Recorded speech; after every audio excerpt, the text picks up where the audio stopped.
Père, et du Fils, et du Saint-Esprit. Amen. Le Seigneur soit avec vous.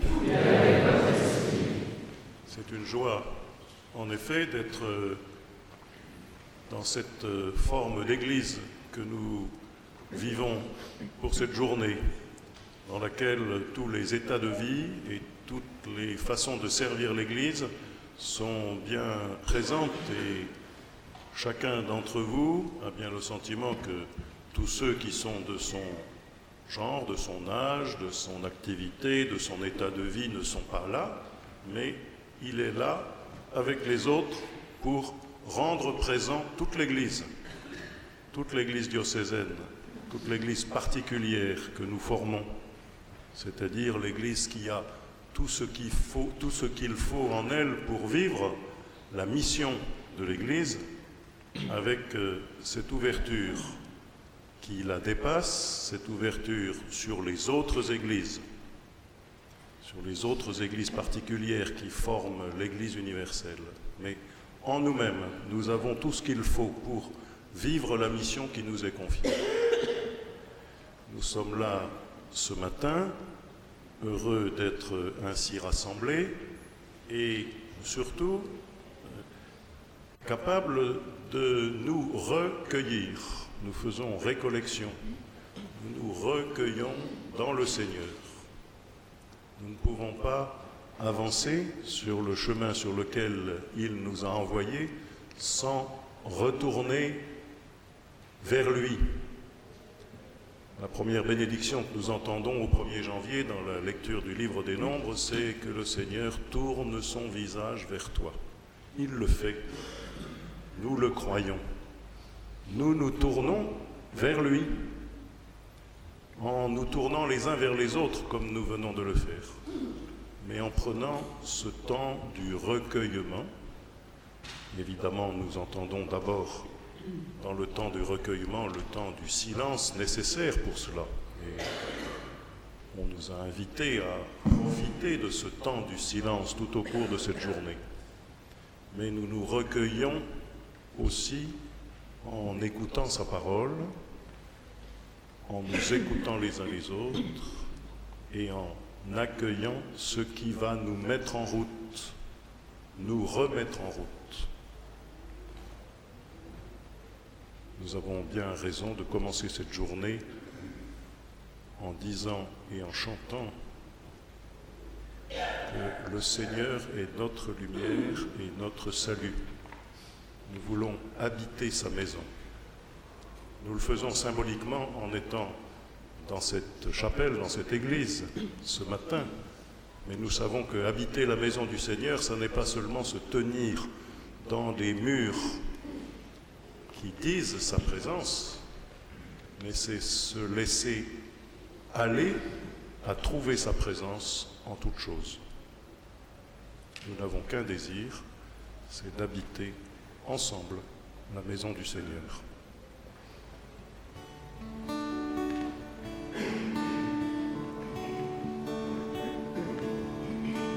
Le Seigneur est ma lumière et mon salut. De qui aurais-je crainte? Le Seigneur est le rempart de ma vie.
premier livre de Samuel.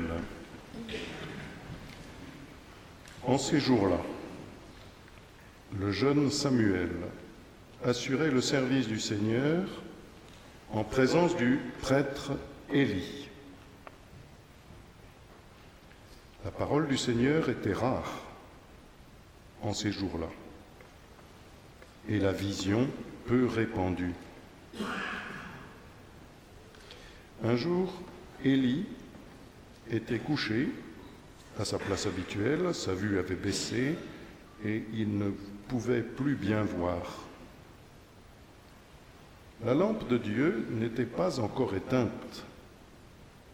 Samuel était couché dans le temple du Seigneur, où se trouvait l'arche de Dieu.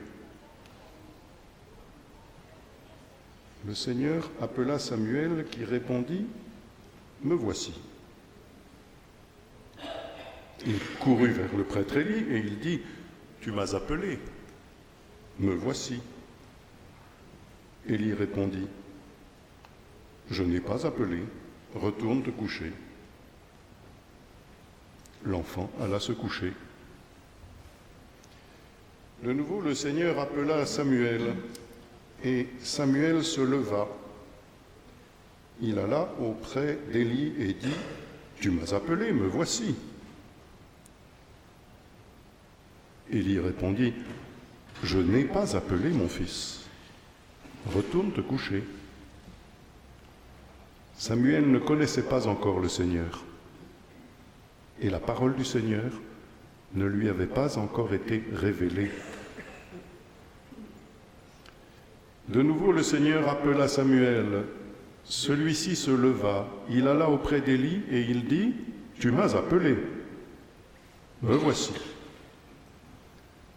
Alors Élie comprit que c'était le Seigneur qui appelait l'enfant. Et il lui dit « Va te recoucher. Et s'il t'appelle, tu diras « Parle, Seigneur, ton serviteur écoute ». Samuel alla se recoucher à sa place habituelle. Le Seigneur vint.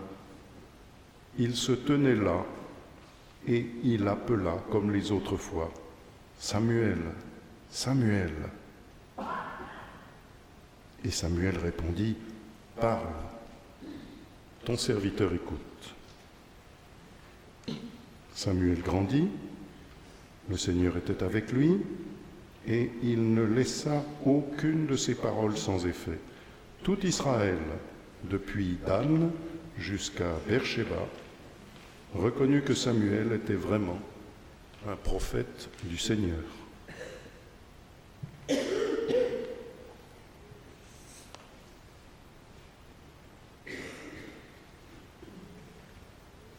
Pour entendre bien ce texte, cet épisode si célèbre de notre écriture, il faut d'abord entendre ces deux notes, je crois, qui le mettent dans un contexte, ce récit, un contexte particulier. La parole du Seigneur était rare en ce temps-là et la vision peu répandue. Ça n'est pas... Donc, c'est la reconnaissance qu'il n'est pas facile d'être à l'écoute de la parole du Seigneur. Il n'est pas facile et spontané de savoir, de penser, de comprendre que le Seigneur parle dans le monde d'aujourd'hui, dans le monde d'autrefois, dans le monde de toujours. Accueillir ce fait que le Seigneur parle, mais que la parole soit rare et qu'il soit donné à peu de monde d'avoir de la vision de cette place de Dieu au milieu de nous. Et la deuxième notation extrêmement importante, c'est que le Seigneur Samuel ne connaissait pas le Seigneur. La parole du Seigneur ne lui avait pas encore été révélée. Ça veut dire qu'il y a un commencement dans la découverte, mais que ce commencement peut se passer à partir de rien. Samuel ne savait pas. Samuel ne savait rien. Et là encore, cela nous fait penser à la situation dans laquelle nous sommes. Tellement de gens ne savent pas quelque chose sur Dieu. Tellement de gens dans le monde d'aujourd'hui ne sont pas prévenus que le Seigneur peut s'adresser à eux. Et nous en avons régulièrement des confirmations que des gens sont venus à la foi alors que rien ne semblait les y préparer. Voilà, premier contexte, ou double contexte important dans la démarche que nous faisons aujourd'hui, se souvenir que la parole de Dieu est rare et se souvenir qu'on peut partir de rien pour découvrir quelque chose de la présence du Seigneur, de sa parole, de son intention généreuse à notre égard. Dans le rapport final du synode sur les jeunes, qui est désormais paru en français, qu'on peut trouver sur le site du Vatican, n'est pas encore publié, imprimé, on peut lire un commentaire au paragraphe 77 de ce passage de l'Écriture. Je ne lis pas ce passage, mais je retiens 3 points qui devraient nous aider à entrer dans l'intelligence de ce texte ce matin. D'abord, et c'est dans le prolongement de ce que je viens de dire à l'instant, la survenue intérieure de l'appel. L'appel peut arriver alors que rien ne semblait y avoir préparé. Le texte du rapport final dit « Il y a une reconnaissance de l'initiative divine, une expérience personnelle. » Ça, c'est une bonne nouvelle. Chacun est doté de cette possibilité intérieure d'être interpellé par une voix que peut-être il n'identifie pas, que peut-être il ne connaît pas. Et pour nous, peut-être, quand nous allons faire mémoire, l'un ou l'autre d'entre nous, peut-être, va avoir ce sentiment d'avoir été appelé alors que rien ne l'y préparait apparemment. Il y a une expérience intérieure qui est première, qui est le signe que c'est toujours Dieu qui se déplace vers nous. C'est toujours le Seigneur qui marche à notre rencontre. C'est toujours lui qui désire entrer en relation avec nous, lui le premier. Il y a une préséance, une prévenance de Dieu qui parle au cœur de l'homme. Deuxième point qui peut aider notre méditation, c'est la présence de ce prêtre Élie. Il ne voit plus clair, il n'entend peut-être pas très bien, et peut-être il est âgé et en train de défaillir. Mais il est toujours là.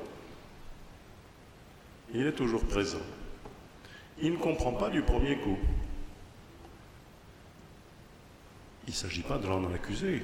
Est-ce que nous comprenons, nous, du premier coup, ce qui nous arrive, ce que le Seigneur est en train de nous dire? Mais il est attentif. Il demeure attentif. La lampe de Dieu n'était pas encore éteinte dans le sanctuaire. Il demeure attentif. Il est capable d'écouter cette parole. il est capable de chercher à comprendre ce qui arrive à ce jeune qui lui a été confié pour grandir sous le regard du Seigneur, alors même qu'il n'a pas encore appris qui il était. Et le rapport dont je citais la phrase tout à l'heure dit « Il y a la nécessité d'un accompagnement patient et respectueux de ce mystère de l'appel, une compréhension progressive et une visée communautaire. Élie représente l'assemblée de ceux qui croient, de ceux qui prient. Donc le discernement d'Élie, le ministère d'Élie, l'intermédiaire qu'il représente, cette présence capable d'aider au discernement. Et puis troisièmement, parle Seigneur ton serviteur écoute, tu m'as appelé, me voici, Samuel, Samuel. La vocation de Samuel, et là je cite encore le texte, ne s'impose pas comme un destin à subir. Et ceci mérite une grande attention pour nous. Parce que dans le monde où nous sommes, et je détaillerai ça tout à l'heure, nous sommes tellement soupçonnés que les vocations dans l'Église seraient comme quelque chose à quoi on ne peut pas échapper, que ce serait un destin terrible, que ce serait une fermeture, que ce serait une espèce d'obligation. Et les questions que j'entends souvent quand je rencontre des jeunes, c'est « mais voilà, est-ce qu'on est obligé ? Est-ce que c'est quelque chose qu'on est forcé de faire ? Est-ce que vous devez faire ce que vous faites ? Est-ce que... voilà. » Non, ça n'est pas un destin à subir, c'est une proposition d'amour, un envoi missionnaire dans une histoire de confiance quotidienne, réciproque, une histoire d'amour. Nous le disons sans cesse, mais nous avons besoin de le re-entendre, de le réentendre aujourd'hui. Ce qui se joue dans tout appel de la part du Seigneur, c'est en effet un itinéraire rempli de confiance mutuelle et une joie de l'amour partagé.